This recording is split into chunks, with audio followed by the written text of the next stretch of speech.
Kau tersesat, Ayu. Kau tidak mungkin meraih bintang. Kau tidak akan bisa memeluk bulan.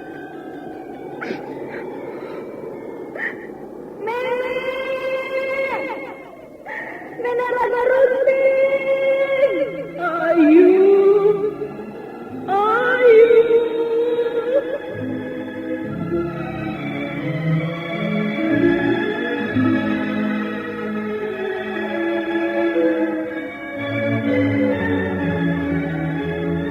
Sanggar Cerita dan Sanggar Prativi mempersembahkan Mahkota Mayangkara.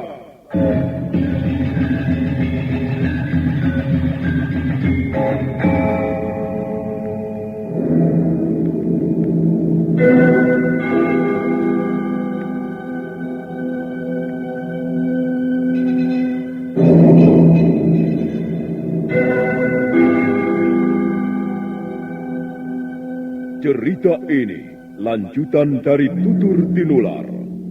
Kisah berlangsung pada zaman pemerintahan Prabu Jayanegara atau Kala Gemet, Raja Majapahit yang kedua.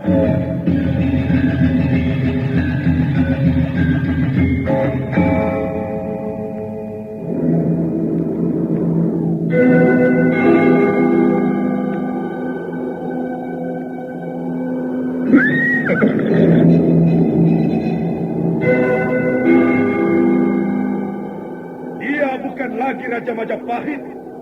Akulah raja. Akulah yang berkuasa. Ayo, obrak-abrik desa Ganding. Tangkap Jayanegara. Tangkap Jayanegara.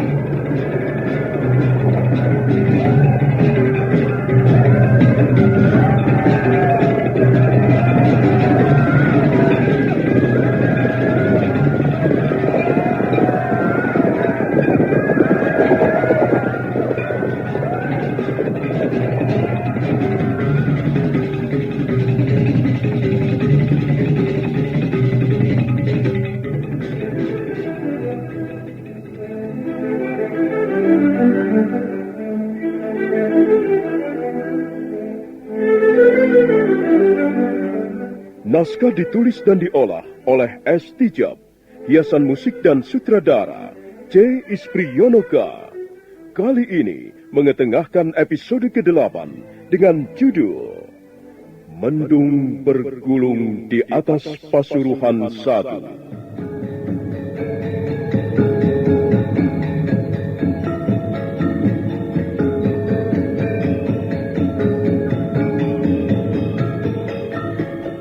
Dalam seri ke-223 ini didukung oleh para pemain Norman sebagai bocah, Yuli Mulyana sebagai Ayu Wandira, Bambang Ceker sebagai Cakradara, Indrawati sebagai Dewi Upas, dan Asdi Suhastra, pembawa cerita. Selamat menikmati. Sandiwara Radio ini masih Anda dengarkan di channel YouTube Satria Collection. Jangan lupa tekan tombol like dan subscribe.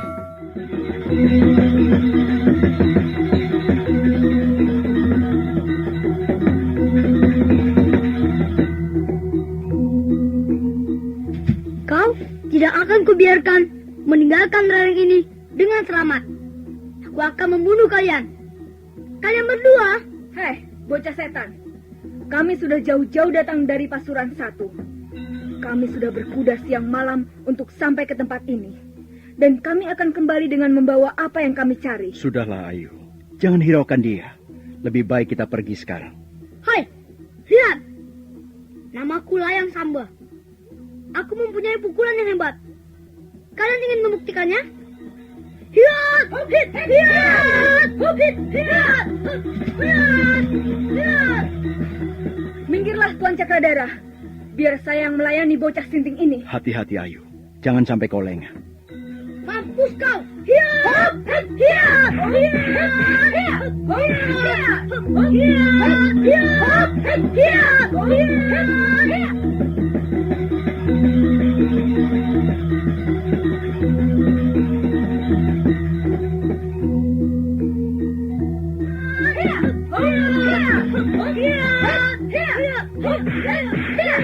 Bocah yang mengaku bernama Layang Samba itu langsung menggebrak. Ayuandira membuang tubuhnya ke samping kiri. Beberapa kali mereka terpaksa mengadu pukulan. Sekalipun masih bocah, tapi lawan Ayuandira kali ini ternyata cukup ulet. Sambil menyeringai, bocah itu kembali menyerang bertubi-tubi. Ayuandira terpaksa menggunakan jurus-jurus emban gendong momongan. Bocah itu nampak semakin kesal. Tapi suatu saat, dia mempunyai kesempatan yang sangat baik. Sambil melompat dan berteriak, bocah itu merangsek ke depan. Aji, tambah bisa! Iya! Awas, Ayu! Hai, jangan lari! Jangan lari!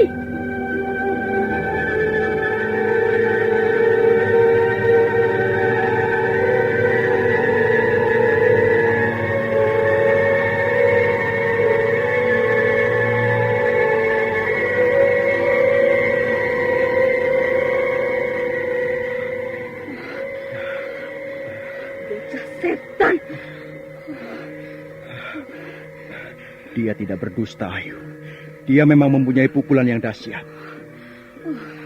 Untung Tuan segera menarik tubuh saya. Kalau tidak, kami pasti akan beradu pukulan. Siapa bocah itu? Aneh sekali. Mulutnya selalu mendesis seperti seekor ular. Dan pandangan matanya mengerikan. Benar-benar seperti bocah keturunan siluman. Pasti dia mempelajari ilmu ular. Saya yakin pukulannya berbisa seperti sengatan gigi ular. Kita tidak perlu melayaninya, Ayu. Sebaiknya kita bersembunyi saja di tempat ini. Tidak ada gunanya melayani bocah seperti itu. Kita hanya akan membuang-buang tenaga saja. Memang, dia belum tentu dapat mengalahkan kita. Tapi apa gunanya? Lebih baik kita menghindarinya. Tapi saya akan mempertahankan daun janggakannya ini, Tuan. Saya akan mempertaruhkan nyawa saya untuk menyelamatkan ibu. Kalau masih bisa menghindarinya, lebih baik kita menghindarinya. Siapa tahu bocah itu tidak sendirian berada di tempat ini. Iya, mungkin juga, Tuan. Mungkin dia ada temannya. Lihat, Tuan. Dia masih mencari-cari kita. Dia masih penasaran. Dia benar-benar ingin membunuh kita.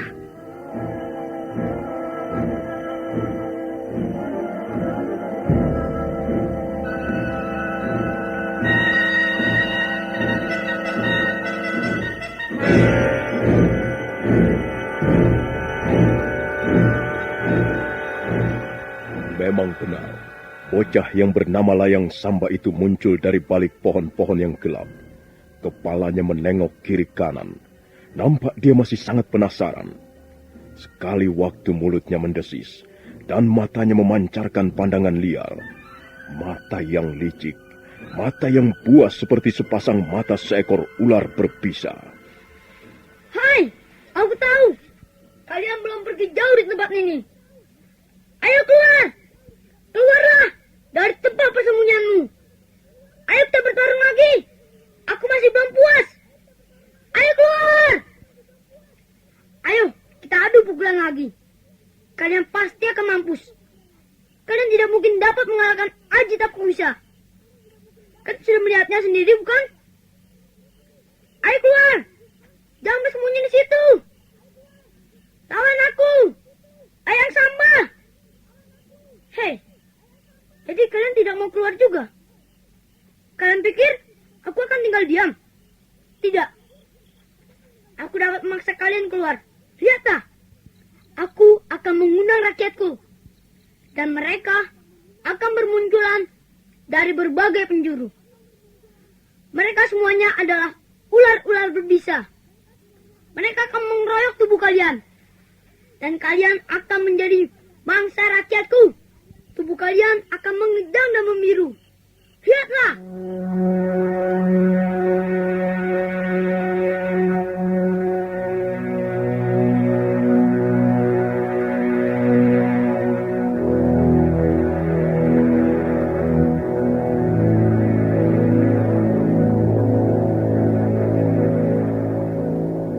Selesai berkata, Layang Samba duduk bersila.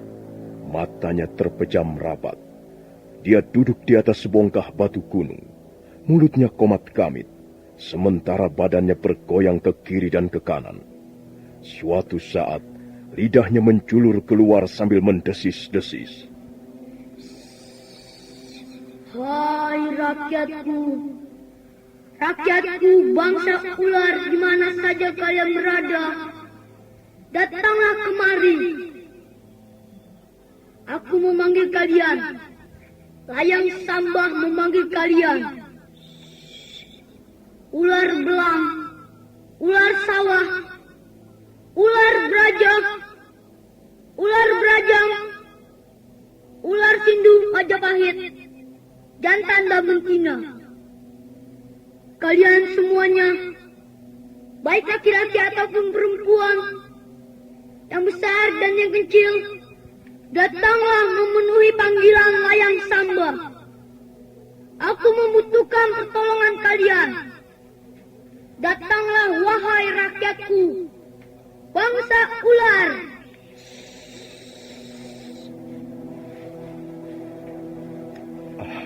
Celaka Ayu. Bocah itu rupanya mempunyai kemampuan memanggil ular-ular berbisa. Kita harus segera pergi dari sini, Tuan Cakradara. Saya jijik melihat ular. Bukan takut, jijik. Kalau kita keluar dari tempat persembunyian ini, layang samba pasti akan segera memburu kita kembali. Lalu, apa yang harus kita lakukan, Tuan? Kita tidak mungkin menunggu di tempat ini. Menunggu sampai ratusan ular berbisa mengurung kita. Lihatlah Ayu. Ada seorang perempuan tua datang. Lihatlah. Samba, layang samba, layang samba. Di mana kau? Di mana kau, layang samba?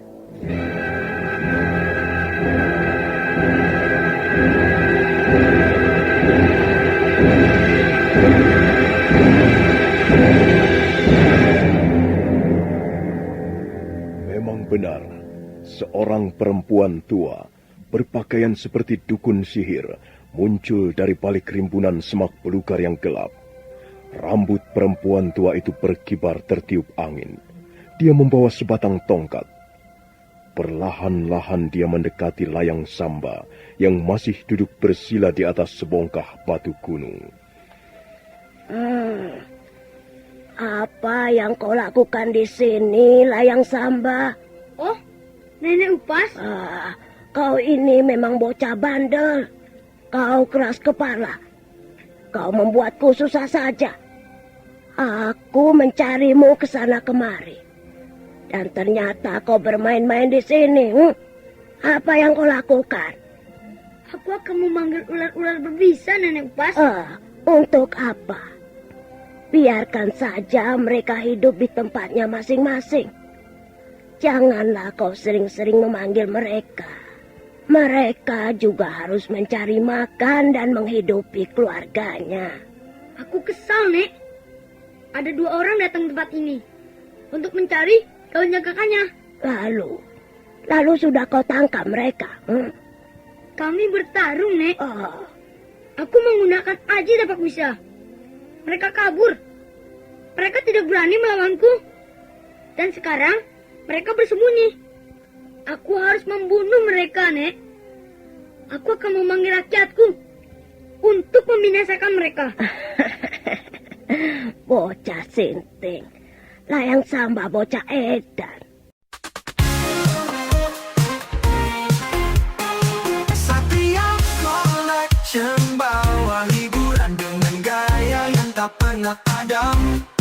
Jangan ragu, klik subscribe. Jadikan harimu lebih hidup. Aku kesal, Nek. Aku penasaran. Mereka sudah berani melawanku. Sudahlah. Tidak ada perlunya kau mengurusi orang-orang desa. Dengan menggunakan aji tapak wisa, kau bisa dengan mudah membunuh 4 orang desa sekaligus. Tapi apa perlunya? Aku akan merasa puas jika membunuhnya. Layang samba, kau persis seperti Sambi, biungmu. Watakmu sama jahatnya, sama kejamnya. Dasar anak sampi. Sikap dan watak ibumu rupanya hampir seluruhnya turun kepadamu, Layang Samba. Sudahlah, Nek. Jangan ganggu aku. Aku akan memanggil rakyatku. Biar dua orang itu dikerubut ular-ular berbisa. Dan aku akan tertawa puas melihat bangkai mereka. Cukup. Cukup kataku. Kau masih terlalu bocah. Otakmu belum bisa bekerja dengan baik. Kau harus menuruti perkataanku, Layang Samba. Sejak kecil, akulah yang membesarkanmu. Sejak kecil, kau kubimbing dan kugembleng di atas lereng Gunung Kawi. Kau harus tunduk pada perintah Dewi Upas, gurumu dan sekaligus piung angkatmu. Sudahlah. Lupakan saja 2 ekor tikus tak berharga itu. Lebih baik kau pusatkan perhatianmu kepada rasa dendam. Jadi, aku harus bagaimana, Nenek Upas? Turuti perkataanku. Ayo, berdiri. Nah, begitu. Jadilah anak yang baik. Jangan sekali-kali berani membantah perkataan gurumu. Layang Samba. Ya, Nenek Upas. Dengar baik-baik. Hal ini sudah kukatakan berkali-kali kepadamu. Di dunia ini, musuhmu hanya 1 orang saja. Maksudku, musuh besarmu. Kau jangan sampai merasa puas hanya dengan membunuh tikus-tikus kecil. Aku baru merasa senang dan lega jika kau dapat membunuh musuh besarmu itu. Kau tahu siapa yang kumaksudkan? Musuh besarku ialah pendekar yang telah membunuh bapakku. Ya, dia telah membunuh Bajil, bapakmu. Dia telah memenggal kepala bapakmu dengan sebilah pedang. Yang konon kabarnya sanggup mengguncang seluruh isi jagat. Orang itulah yang harus kau cari sampai ketemu. Arya Kamandanu. Tapi Nenek Upas, kita sudah mencarinya ke sana kemari. Dan sampai sekarang, kita masih belum dapat menemukan tempat persembunyiannya. Kita harus terus mencarinya, Layang Samba. Gunung Semeru sudah kita aduk-aduk. Lereng Bromo sudah kita jelajahi sampai ke sudut-sudutnya yang gelap. Dan lereng-lereng gunung penanggungan ini sudah kita hafal lekuk-liku lembahnya. Namun begitu kita tidak boleh berputus asa. Kita harus terus mencarinya. Pokoknya, musuh besarmu itu harus kau binasakan dengan tanganmu sendiri. Dan untuk itulah aku mengajarimu pukulan tapak wisa. Nah, Layang Samba. Sekarang aku ingin menjajal kembali sampai sejauh mana kekuatan pukulan tapak wisamu. Ayo, berdiri menjauh. Siapkan pukulan tapak wisamu. Ya, Nek.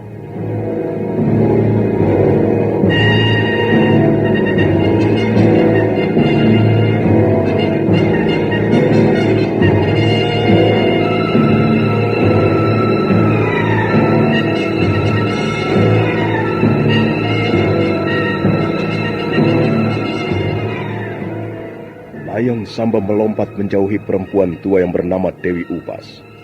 Mereka berhadapan sesaat lamanya. Layang Samba menggosok-gosokkan tangannya sambil mengucapkan mantra-mantra. Sementara Dewi Upas memutar-mutar tongkatnya di udara. Ayo Layang Samba, apa yang kau tunggu? Aku sudah siap, Nek. Kalau sudah siap, cepat kau mulai. Aku ingin melihat sampai sejauh mana kau dapat menguasai aji tapak wisa. Ayo, mulai. Baik, Nek. Hati-hati. Layang Samba menyerang dengan gencar. Dewi Upas melompat-lompat ke kiri ataupun ke kanan sambil memutar tongkatnya. Terjadilah pertarungan jurus yang amat seru. Jurus-jurus licik, jurus-jurus yang memancarkan sifat jahat serta buas. Mereka nampak bagaikan dua ekor siluman yang sedang bertarung memperebutkan korban. Sementara itu Cakradara dan Ayuwandira masih tetap mendekam di tempat persembunyiannya. Rupanya perempuan tua itu menaruh dendam kepada Paman Danu. Paman Kamandanu? Maksudmu Arya Kamandanu bekas panglima perang Majapahit yang ternama? Benar, Tuan. Saya adalah keponakannya. Saya bahkan pernah tinggal di Majapahit bersama Paman Kamandanu. Waktu itu saya masih kecil. Tapi saya masih dapat mengingatnya dengan baik. Lihat Ayu, sebuah pertarungan yang menakjubkan. Tapi nampaknya perempuan tua itu belum mengeluarkan seluruh kemampuannya. Tentu saja, dia hanya ingin mencobai Layang Samba. Dia hanya ingin menjajal pukulan Aji Tapak Wisa. Nah, lihat Ayu. Aji Tapak Wisa! Hiat!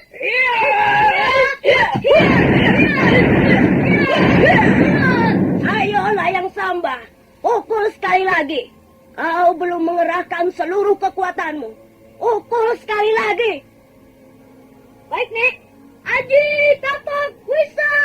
Hiat! Hiat! Bagaimana, Nek? Apakah pukulanku sudah hebat? Pukulanmu belum dapat menggetarkan ujung tombakku. Ayo, coba sekali lagi.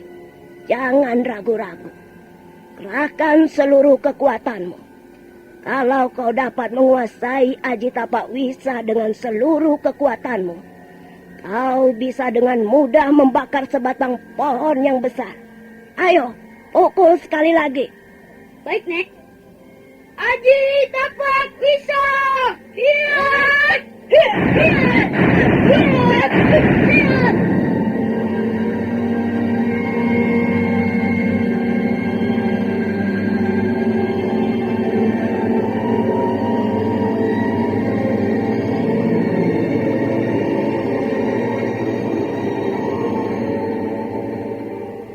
Layang Samba mengerahkan seluruh kekuatannya. Pukulan Tapak Wisa yang ketiga kalinya terasa lebih kuat. Dewi Upas sampai tercacar ke belakang. Dan Layang Samba terpental jatuh ke semak belukar. Tapi bocah berwajah mengerikan itu segera bangkit kembali.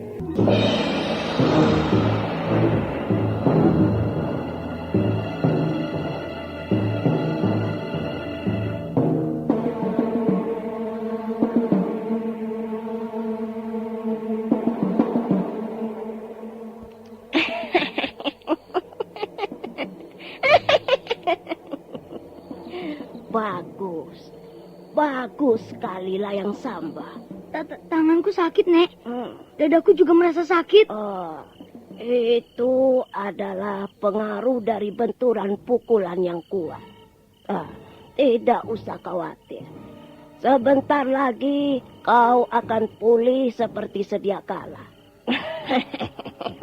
Bagus Layang Samba. Aku senang melihat kemajuanmu. Aku juga senang, Nek. Suatu saat, aku akan membunuh Arya Kamandanu dengan Aji Tapak Wisaku. Jangan sombong Layang Samba. Pendekar besar musuh bebuyutan orang tuamu bukanlah manusia sembarangan. Dengan Aji Tapak Wisamu sekarang ini, kau belum bisa merobohkannya. Jadi, aku masih harus berlatih, Nenek Upas? Iya, harus. Kau masih harus terus-menerus berlatih. Kau tidak akan bisa berbuat banyak jika berhadapan dengan Arya Kamandanu. Dengan kemampuanmu yang sekarang ini, Layang Samba. Kau masih harus terus berlatih. Tidak usah terburu-buru, Layang Samba. Masih banyak cukup waktu.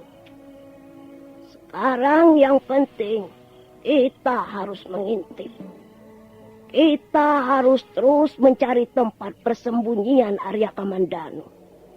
Dan kalau kita sudah dapat menemukannya, membalas dendam adalah persoalan yang lebih mudah.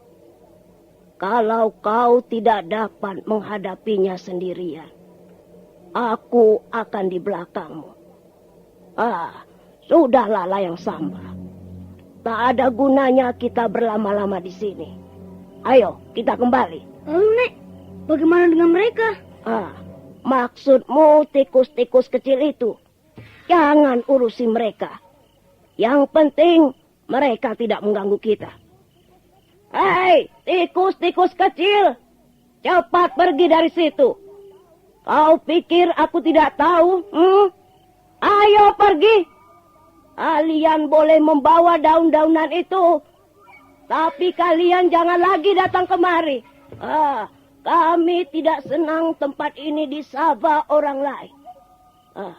Ayo Layang Samba. Ya, Nek.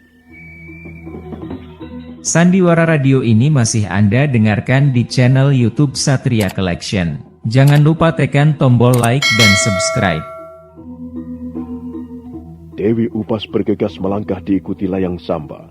Sebentar kemudian bayangan tubuh mereka sudah lenyap di balik pohon-pohon hutan. Suasana di tempat itu menjadi sunyi dan lengang. Barulah Cakradara dan Ayuwandira berani menampakkan dirinya.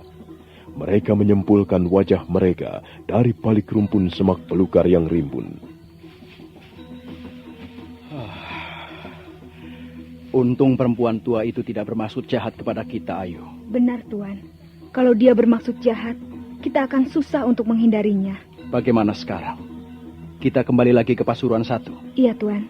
Saya kira kita cukup membawa beberapa puluh lembar daun janggakannya. Memang sebaiknya kita segera kembali. Saya sudah tidak sabar lagi. Saya harus segera menolong ibu. Mudah-mudahan saja ibu masih kuat bertahan. Kita harus mengambil kuda-kuda kita di bawah sana.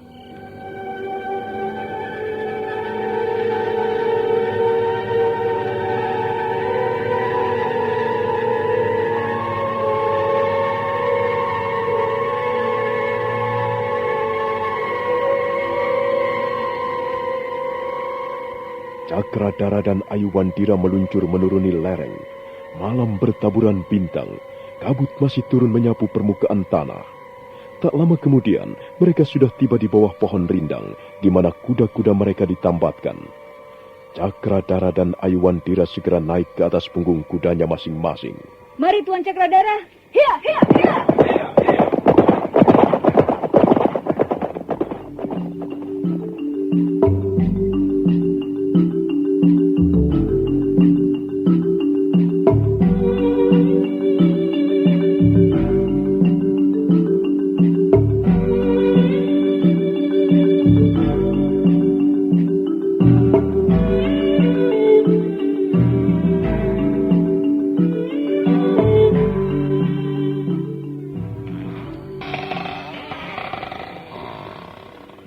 Nyai memanggil saya. Iya, Kakang Dwi Pangga. Duduklah. Ada sesuatu yang ingin kubicarakan denganmu. Apakah Ayu masih belum kembali? Belum, Kakang. Dia belum kembali. Seharusnya anak itu tidak pergi kemana-mana. Dia ingin berbuat sesuatu yang dianggap baik untuk ibunya. Sayang sekali. Sebenarnya saya ingin bersama anak itu saat-saat sekarang ini. Kalau saja dia pamit, saya tidak akan mengizinkannya pergi. Baiklah. Mudah-mudahan dia tidak mendapat halangan apa-apa di jalan. Kakang Dwi Pangga. Iya, Nyai. Saya ingin bicara soal Ayuwandira. Iya. Bagaimana, Nyai? Saya merasa bersyukur. Saya pernah merindukan anak itu bertahun-tahun lamanya. Dulu, ketika kami masih dipisahkan oleh nasib, saya selalu berdoa siang malam. Saya mohon agar para dewata mengembalikan putri saya. Dan akhirnya doa saya dikabulkan Dewata Agung. Saya merasa sangat bahagia dan sangat bersyukur. Sekarang menjelang saya berangkat menjadi seorang wanita tua, saya dapat berkumpul kembali bersama putri saya. Itu merupakan anugerah yang sangat besar dalam kehidupan saya. Saya kira kau sudah berbuat yang terbaik untuk anakmu, Nyai. Kau sudah mampu menjadi seorang ibu yang bijak untuk Ayu Wandira. Saya juga merasa bersyukur. Ketahuilah Tuan Dwi Pangga, saya merasakan sesuatu yang aneh dalam diri saya. Barangkali saya memang ketularan wabah penyakit itu. Kau seorang tabib, Nyai. Kau lebih tahu tentang penyakit dari orang-orang biasa. Seorang tabib juga manusia biasa, Kakang Dwi Pangga. Pada akhirnya, dia akan berhadapan dengan nasib. Mungkin penyakit bisa diobati, tapi tak seorang pun mampu menyambung usia manusia, sekalipun hanya sejengkal panjangnya. Semuanya sudah digariskan oleh Yang Maha Kuasa.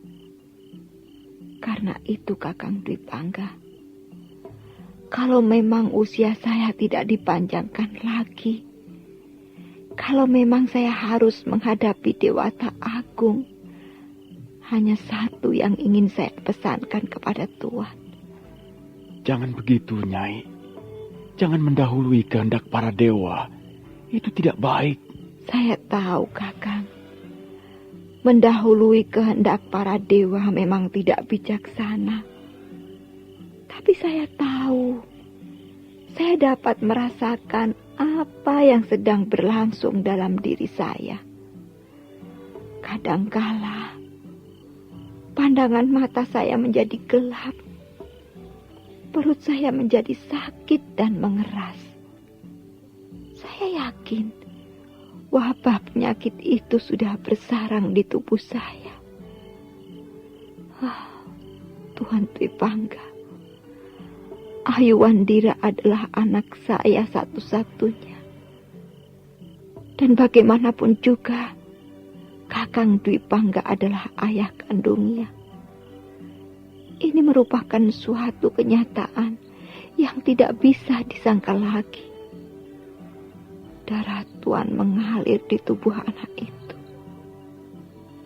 Kalaupun suatu saat nanti saya terpaksa meninggalkan dunia fana ini, saya hanya bisa berharap, tolong awasi Ayu Wandira. Anak itu memang seringkali keras kepala, tapi saya yakin dia mau mendengarkan kata-kata Kakang Dwi Pangga. Dia sangat menghormatimu dan mencintaimu sebagai orang tua kandungnya. Nyai, kalau memang kau ketularan wabah penyakit itu, kau harus berusaha untuk bisa sembuh kembali. Masih ada waktu. Jangan putus asa dulu. Ada Bapak Wali Kadep, Bapak Rakeh. Kau bisa menyuruh orang-orang kepercayaanmu untuk mencarikan obat. Kakang Dwi Pangga, saya sudah mengatakan, barangkali obat bisa digunakan untuk menyembuhkan penyakit seseorang. Tapi siapa yang bisa menyambung usia manusia? Sudahlah, saya sudah pasrah. Saya sudah merasa cukup senang dan bahagia jika Tuan berjanji memenuhi harapan saya. Kau tidak usah khawatir, Nyai. Ayu Wandira itu darah dagingku sendiri.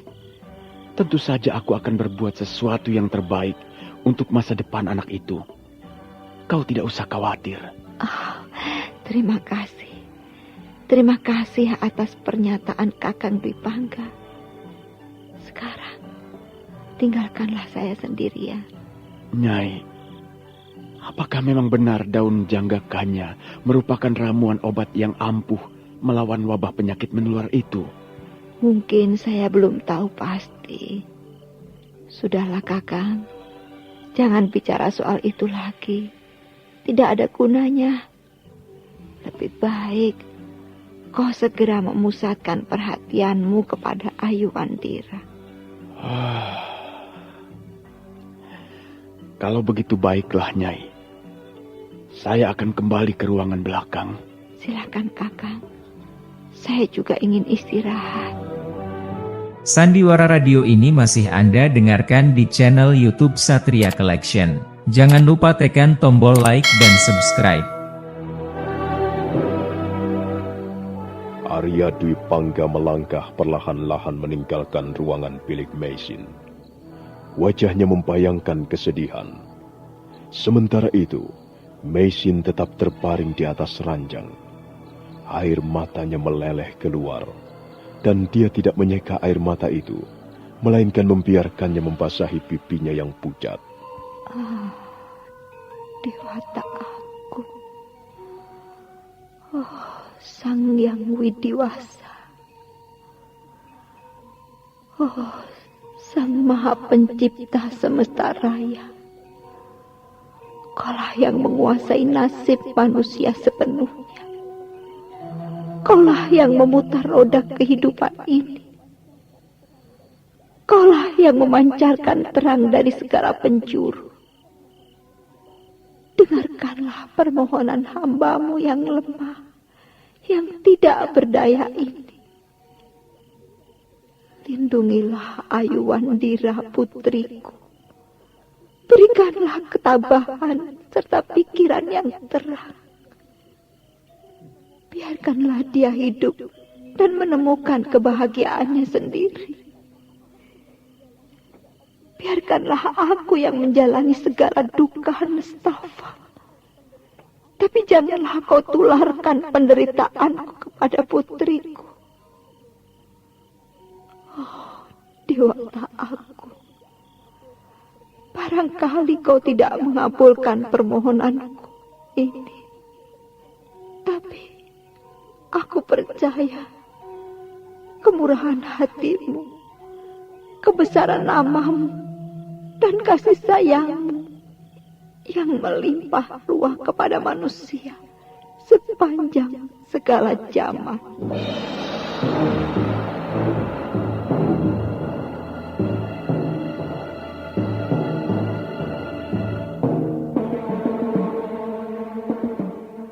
Apa yang harus kita lakukan sekarang, Kakang Rake? Kita tidak bisa tinggal diam seperti ini. Sementara jelas Nyai Paricara sedang dalam keadaan sakit. Dan nampaknya sakitnya semakin parah. Ya, nampaknya penyakitnya semakin parah saja. Kotorannya bercampur lendir dan darah. Dan dia sama sekali tidak mau makan ataupun minum. Tapi Nyai masih keras kepala, Kakang Rake. Dia sama sekali tidak mau dibantu. Dia mengganti pakaiannya sendiri. Dia membersihkan tubuhnya sendiri. Dia mengerjakan semua keperluannya sendiri. Aku jadi serba salah. Dia tidak ingin merepotkan kita, Kakang Rake. Tapi kita memang jadi serba salah kalau begini. Kita ingin menolongnya, tapi dia menolak dengan caranya sendiri yang halus. Itulah Nyai Paricara. Iya. Itulah guru kita. Itulah tabib wanita yang namanya terkenal sampai kemana-mana. Iya, betul. Ayu masih belum datang juga. Kalau dia datang dan membawa daun janggakanya, barangkali kita masih mempunyai harapan yang cukup besar. Tapi sampai sekarang bocah itu masih belum datang juga. Kemana dia mencari daun itu? Tuan Kuda Merta. Bapak Wali Kadep. Iya. Bapak Rake. Iya. Saya tidak melihat Nyai di ruang biliknya. Kemana dia, Bapak? Wah, kami tidak tahu. Sejak tadi kami duduk-duduk di ruang pendopo ini. Barangkali Nyai pergi ke belakang menemui Tuan Dwi Pangga. Di belakang juga tidak ada, Bapak Wali Kadep. Kalau begitu, ayo kita cari. Dia tidak boleh pergi kemana-mana. Tubuhnya itu sangat lemah. Iya. Nanti dia jatuh. Wali Kadep, ayo kita cari Nyai Paricara. Di mana?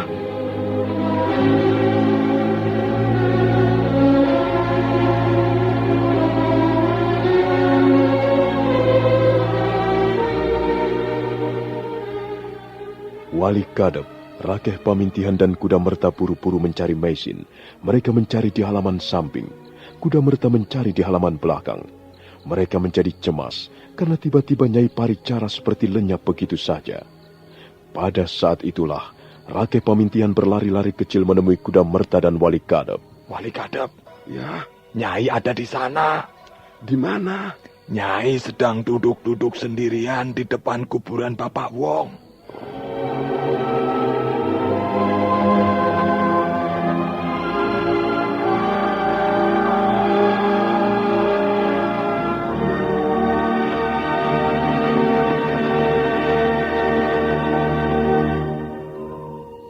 Wali Kadep dan Kuda Merta bergegas melangkah mengikuti Rakeh Pamintihan. Mereka menyeberangi halaman belakang dan berjalan menuju ke sebuah pohon yang rindang. Mereka berhenti di bawah pohon. Mereka melihat Maisin duduk tepekur di depan sebuah batu pipih yang merupakan tanda pengenal kuburan Tabib Wong. Bapak Wong, kau pasti tahu apa yang kurasakan sekarang ini. Aku sendiri juga dapat merasakannya. Kemungkinan besar wabah penyakit itu sudah mulai menjalar di urat-urat darahku. Aku tidak tahu sampai kapan aku akan bisa bertahan. Bapak Wong, kaulah guruku, sahabatku dan orang tuaku. Aku banyak berhutang budi kepadamu, Bapak Wong. Kau telah menyelamatkan hidupku dari kehancuran yang hina. Kau telah mengangkatku dari lumpur masa lalu yang kotor dan membusuk. Terima kasih, Bapak Wong. Jasa-jasamu tak akan pernah bisa kulupakan. Dan aku telah berjanji akan meneruskan cita-citamu yang luhur. Barangkali aku belum bisa menepati janjiku sekarang ini. Aku memang sudah berusaha untuk menepatinya. Tapi barangkali usahaku belum banyak artinya. Karena itu, maafkanlah aku, Bapak Wong. Aku takut mengecewakanmu. Bapak Wong, sekarang ini kau pasti mendengar suara hatiku. Suara hatiku yang menjerit, menembus kelamnya malam. Suara hatiku yang melengking, menyapu udara malam di desa Pasuruan 1. Oh, lihatlah Bapak Wong. Lihatlah keadaan Maisin, anak angkatmu ini, muridmu dan sahabatmu. Aku minta maaf kalau memang ternyata aku telah membuatmu kecewa. Aku sudah berusaha untuk meneruskan cita-citamu yang luhur, mengabdi kepada masyarakat, bekerja membantu kepada mereka yang membutuhkan pertolongan, dan menjadi pelayan yang baik. Tapi, benarkah aku sudah menjadi pelayan yang baik? Itu masih merupakan tanda tanya yang besar. Mungkin aku masih seringkali melakukan kesalahan. Seringkali aku belum bisa mengibaskan kepentingan-kepentingan pribadi untuk melayani sesama hidup. Maafkan aku, Bapak Wong. Maafkan Meisin yang telah mengecewakanmu. Nyai, ini sudah malam, Nyai. Iya, Nyai. Apa yang Nyai lakukan di sini? Bapak Wali Kadep. Nyai Pericara. Awas Wali Kadep, tangkap Nyai. Ya, Jangan sampai Nyai jatuh. Ya. Sandiwara Radio ini masih Anda dengarkan di channel YouTube Satria Collection. Jangan lupa tekan tombol like dan subscribe. Wali Kadep mengangkat pundak Meisin, sementara Rakeh Pamintian menggotong di bagian pinggangnya dan kuda merta di bagian kaki. Mereka bersama-sama mengangkat Meisin dan membaringkannya kembali di atas ranjang di ruangan biliknya. Nah, saudara pendengar, apa yang akan terjadi dengan Meisin? Mampukah dia bertahan melawan wabah penyakit menular yang mulai menggerogoti kesehatannya? Silahkan menunggu seri berikutnya. Sampai jumpa.